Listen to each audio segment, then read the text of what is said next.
January 1945, Northwestern Europe.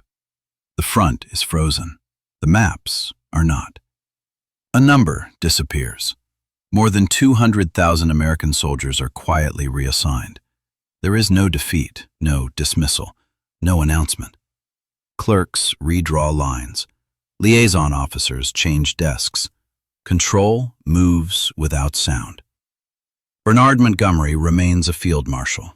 His headquarters still functions, but the number on the map no longer answers to him. In coalition war, power is not always taken. Sometimes it simply expires.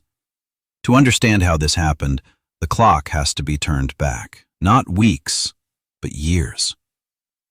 In October 1942 at El Alamein, Bernard Montgomery commanded the British Eighth Army. It was a clean victory, methodical and controlled. For Britain, it became more than a battlefield success. It became a restoration of confidence.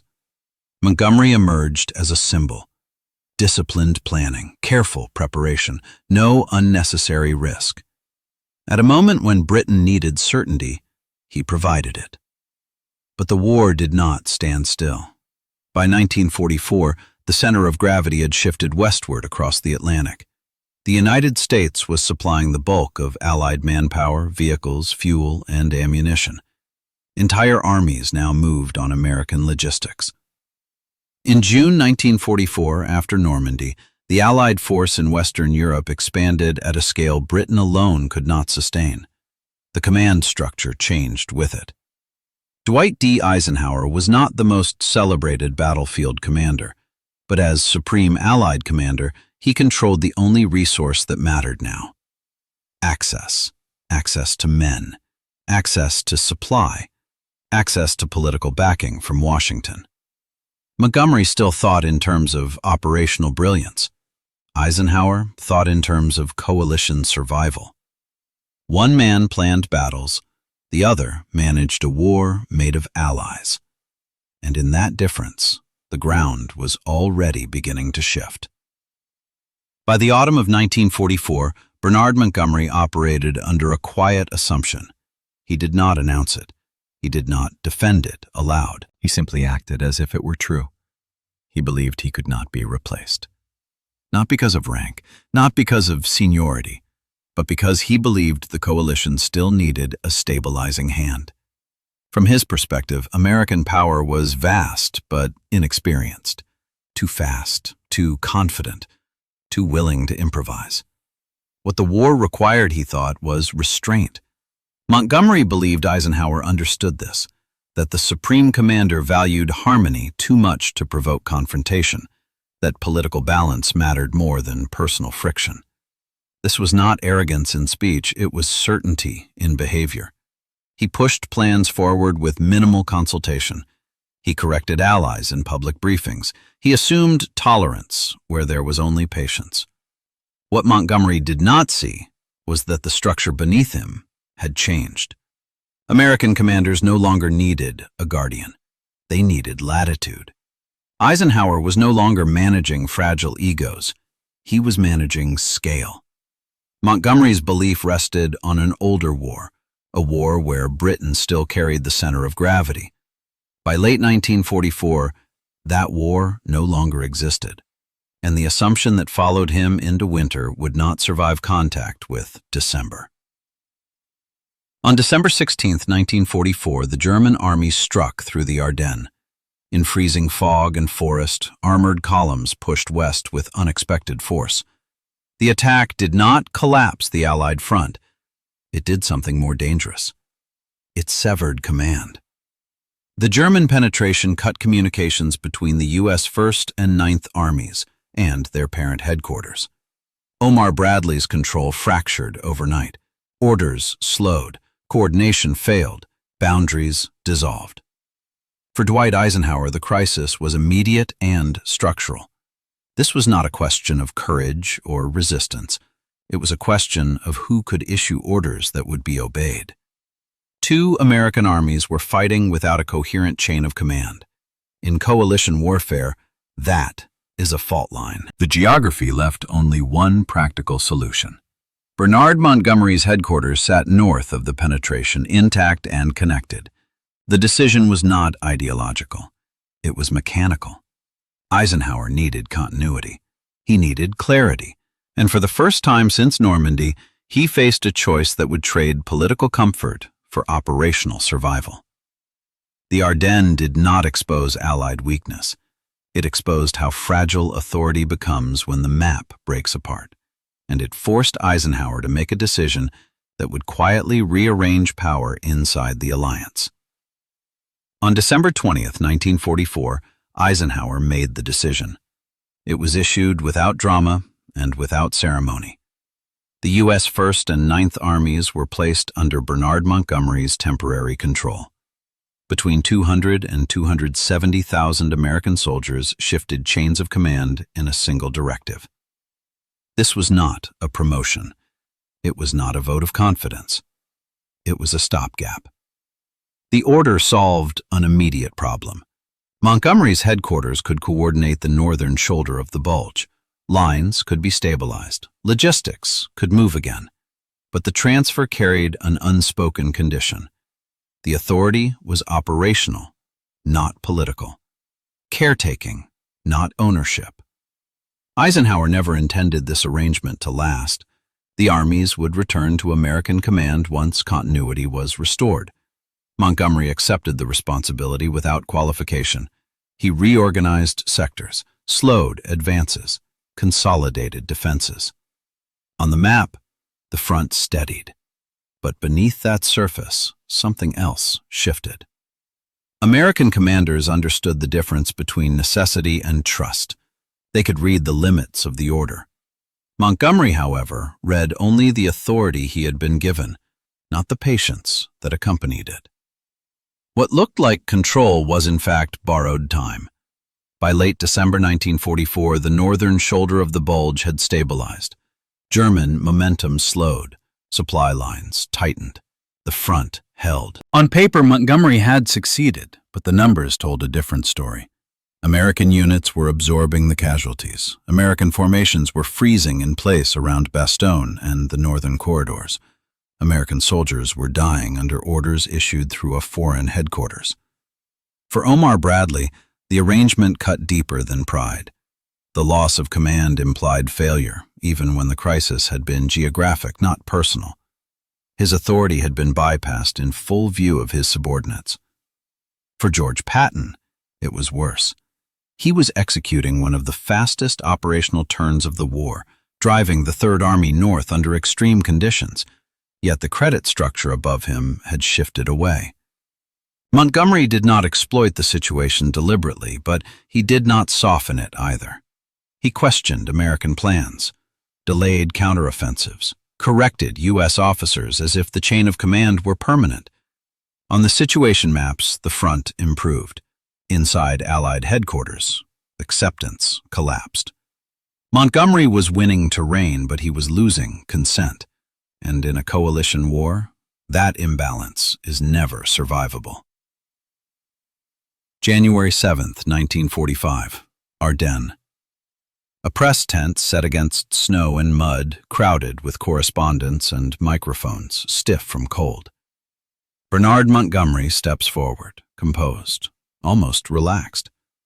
The crisis, he says, had been a tricky business. Then he begins to explain how it was solved.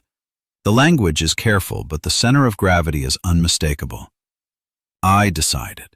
I ordered. I ensured. There is no direct attack on American commanders, no open slight. That is what makes it worse. Bastogne is mentioned briefly, without weight. The American counterattack from the south is treated as expected, almost incidental.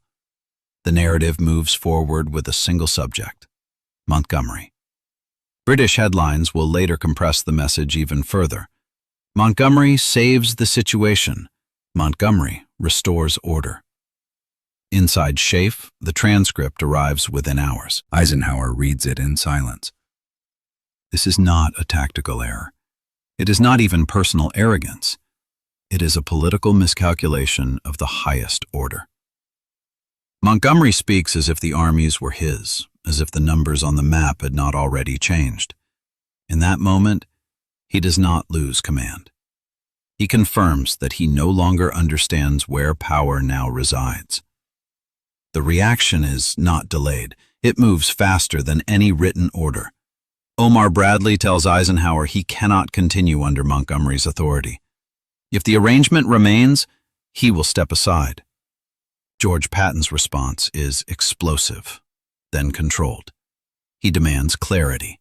He demands a line that cannot be crossed again.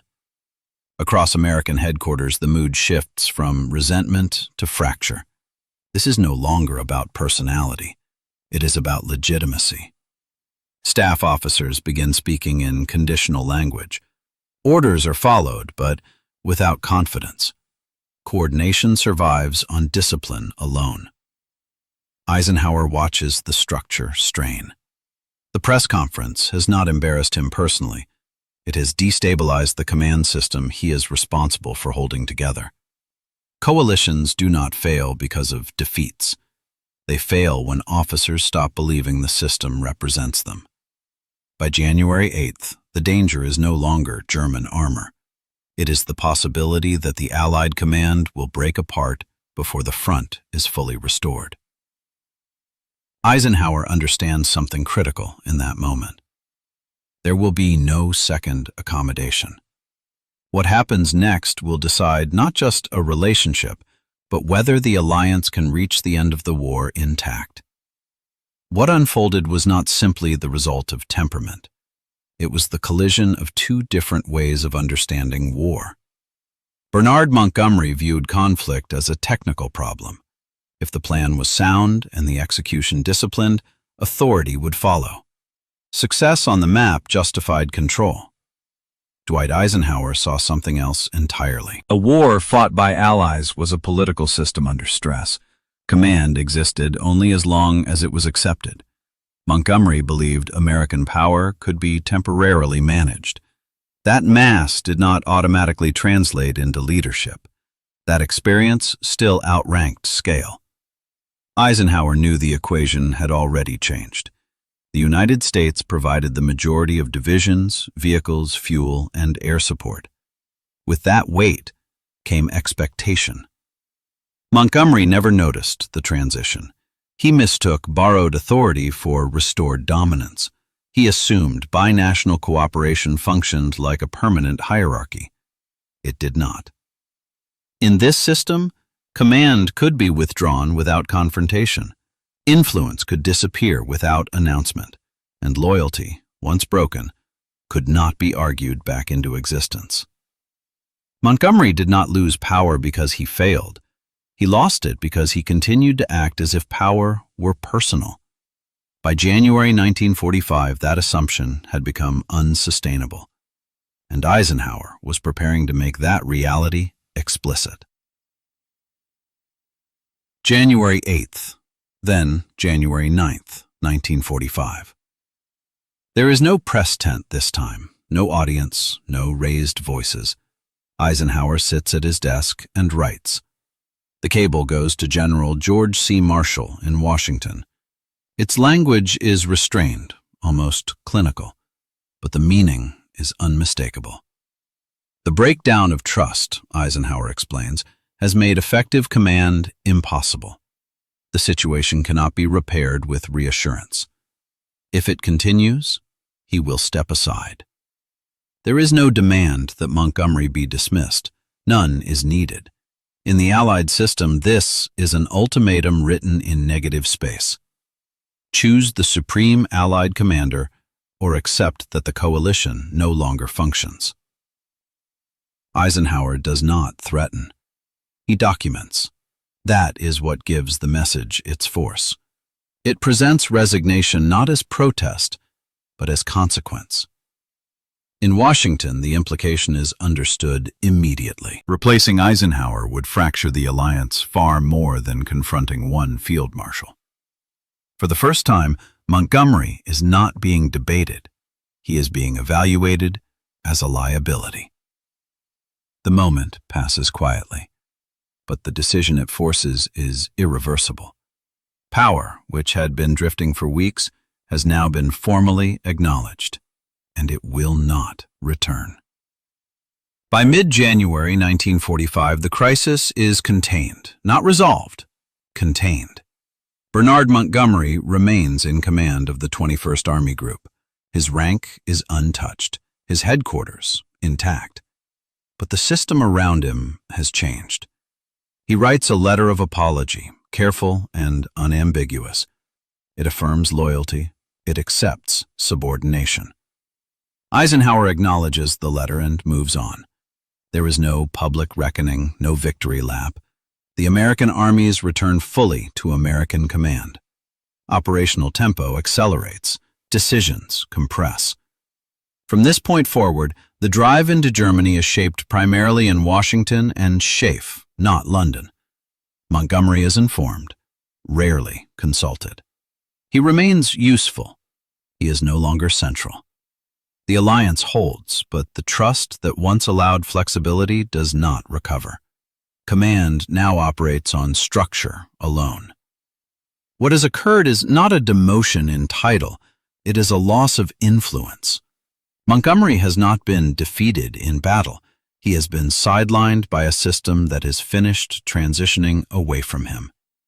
And that transition will define the final months of the war. The Battle of the Bulge is remembered for snow, armor, and frozen roads, for desperate defenses and sudden counterattacks, for a winter that nearly broke an army. But the most dangerous threat never came from German guns. It came from inside the alliance. Bernard Montgomery did not fall because he lacked skill. He fell because the war he understood had already ended. The system had moved on without informing him.